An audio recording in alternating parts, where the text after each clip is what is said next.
काय झालं? कोणाचा फोन होता?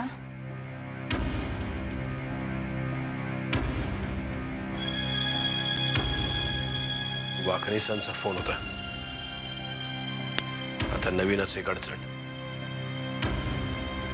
आपल्याला इन्कम टॅक्सच्या रेडची टीप मिळाल्यानंतर घरातले सगळे पैसे आपण माई साहेबांच्या आश्रमाला दान केले.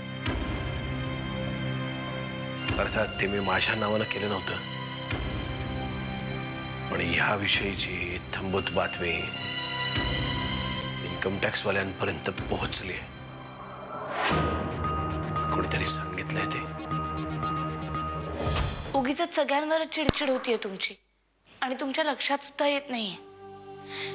आत्याबाई हा आजार वाढायला नको म्हणून आम्ही सगळेजण तुम्हाला डॉक्टरांकडे घेऊन जायचा किती दिवसांपासून प्रयत्न करतोय.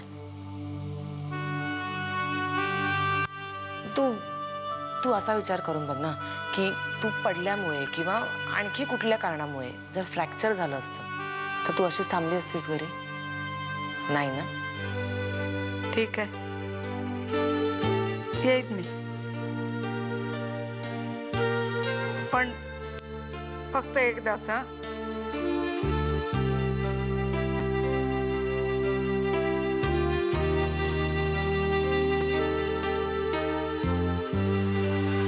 मला काय वाटतं माहिती का काना, सरळ 2 करोड रुपये घ्यावे, या कागदांवर सह्या कराव्या आणि मोकळं व्हावं. उगा जास्ती हाव करण्यात काय अर्थ नाही. म्हणजे ते म्हणतात ना, तेलही गेलं तूपही गेलं आणि हाती दुपटणं आलं, तसं व्हायचं आपलं नंतर. हे 2 कोटी रुपये मिळत आहेत तेही मिळायचे नाही. कधी ते हॉटेल होणार, कधी त्याच्यात लोक राहायला येणार, कधी ते बांधणार आणि कधी त्याच्यातनं फायदा होणार. मला काय वाटतं, आपण सरळ सह्या करू, 2 करोड रुपये घेऊन इथनं निघून जाऊ. काय म्हणतोस? पण तरी पण सांगते, मला या गोष्टीतलं काय बी कळत नाही. तू काय सांगतोस, करू का सह्या?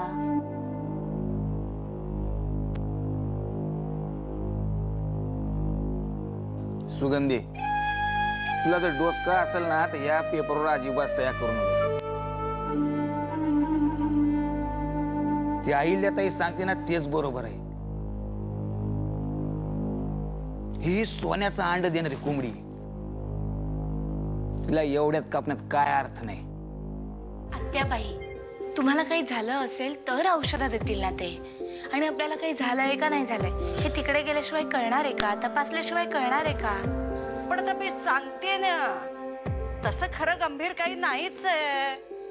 उगाच आपली जाजा होणार आहे बघ तू. बरं ठीक आहे, दवाखाना बंद असला तर किंवा तिकडचं काम लवकर आटपलं ना तर येताना आपण सिद्धिविनायकाचं दर्शन घेऊया, मग तर झालं.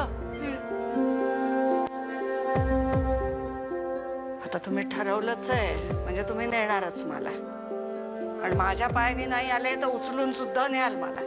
तुमचा काय भरोसा नाही आहे. चला बायानो, चला.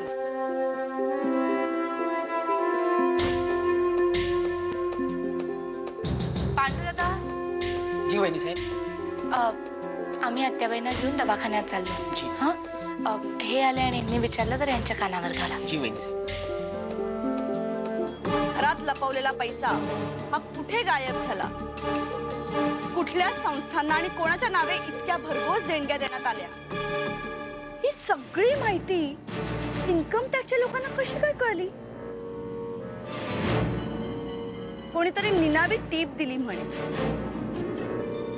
काय एक विघ्न संतोषी माणसं असतात नाही? कोणी दिली असेल ही टीप? कोणी सांगितली असेल माहिती? अहिल्याताई, म्हणजे तुम्ही?